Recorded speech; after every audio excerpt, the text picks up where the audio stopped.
नमस्कार मित्रांनो, तुमचं माझ्या यूट्यूब चॅनलमध्ये स्वागत आहे. व्हिडिओला सुरुवात करण्यापूर्वी लाईक करा, शेअर करा आणि सबस्क्राईब करा. तर व्हिडिओला सुरुवात करूया. व्हिडिओचं टायटल पाहू शकता. सरकारी कर्मचाऱ्यांच्या पगाराबाबत मोठी अपडेट, शासन निर्णय जारी. काय आहे पाहू आपण सविस्तर. राज्यातील सरकारी कर्मचाऱ्यांसाठी एक महत्त्वाची आणि दिलासादायक बातमी समोर आली आहे. महाराष्ट्र शासनाच्या वित्त विभागाने जानेवारी 2026 या महिन्याच्या मासिक वेतन देयक सादर करण्याच्या प्रक्रियेस मुदतवाढ देण्याचा निर्णय घेतला आहे.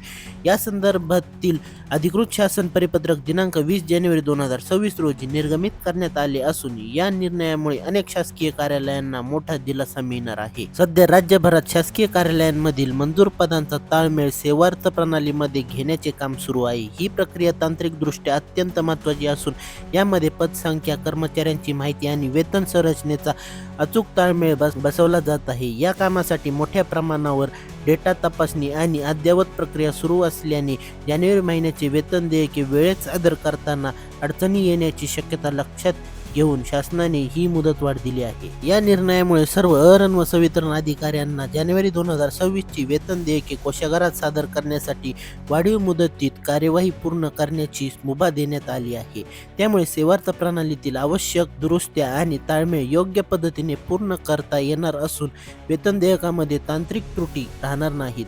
तसेच शासनाने स्पष्ट निर्देश दिले आहेत की 31 जानेवारी 2026 पर्यंत सर्व प्रशासकीय विभागांनी आपल्या अधीनस्थ कार्यालयातील मंजूर पदांची माहिती सेवार्थ प्रणालीत अद्ययावत करणे अनिवार्य आहे. ही माहिती अद्ययावत न झाल्यास भविष्यात वेतन देयके सादर करताना अडचणी निर्माण होऊ शकतात, असेही वित्त विभागाने नमूद केले आहे. तांत्रिक अडचणी टाळाव्यात आणि कर्मचाऱ्यांचे पगार वेळेत जमा व्हावेत या उद्देशाने वेतन देयके ऑनलाईन सादर करण्यासाठी विशेष सवलत देण्यात आली आहे. मात्र याचा अर्थ पगार प्रक्रिया लांबणीवर टाकावी असा नसून वाढीव मुदतीत सर्व काम पूर्ण करण्याचे स्पष्ट निर्देश देण्यात आले आहेत. ज्या कार्यालयाचे मंजूर पदांचे मॅपिंग अद्याप पूर्ण झाले नाही त्यांनी हे काम प्राधान्याने पूर्ण करणे आवश्यक आहे, जेणेकरून फेब्रुवारी महिन्याच्या सुरुवातीला पगार जमा होण्यास कोणतीही अडचण येणार नाही. या संदर्भात वित्त विभागाने विभागीय आयुक्त आणि जिल्हाधिकाऱ्यांना देखील स्पष्ट सूचना दिल्या आहेत.